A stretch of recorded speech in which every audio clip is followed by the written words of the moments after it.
বিসমিল্লাহির রহমানির রহিম। আসসালামু আলাইকুম এভরিওয়ান।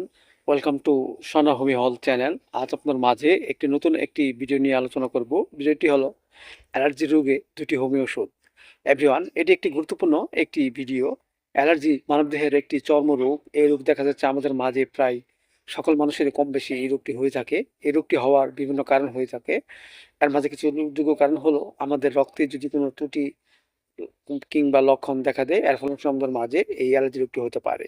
আবার দেখা যাচ্ছে যে আমরা বিভিন্ন ধরনের যে খাবার খাই, এই খাবার খাওয়ার ফলেও এই খাবার থেকেও আমাদের মাঝে এই অ্যালার্জি রোগটি হতে পারে।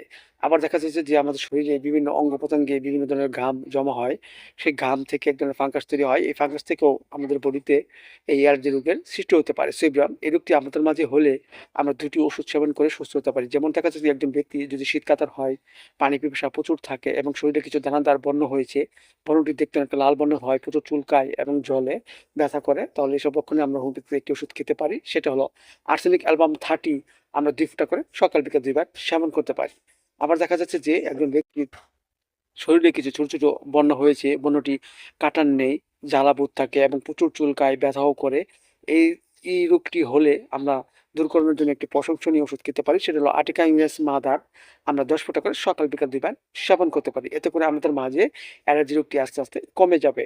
এবং ওষুধ চলাকালীন অবস্থায় আমরা কিছু নিয়ম মেনে চলবো। যেগুলো খাবার, যেমন বেগুন, পুঁটি মাছ, চিংড়ি মাছ ইত্যাদি খাবার আমরা পরিহার করব এবং আমাদের শরীরের যে অঙ্গ প্রত্যঙ্গে বিভিন্ন ধরনের ঘাম তৈরি হয়, এই ঘামে যেন ফাঙ্গাস তৈরি না হয় সেদিকে আমরা অবশ্যই খেয়াল রাখবো। এতে করে আমাদের মাঝে সুস্থ বোঝা ফিরে আসবে। সো এভরিওয়ান, ভিডিওটি ভালো লাগলে অবশ্যই আপনারা লাইক দিবেন, সাবস্ক্রাইব করবেন।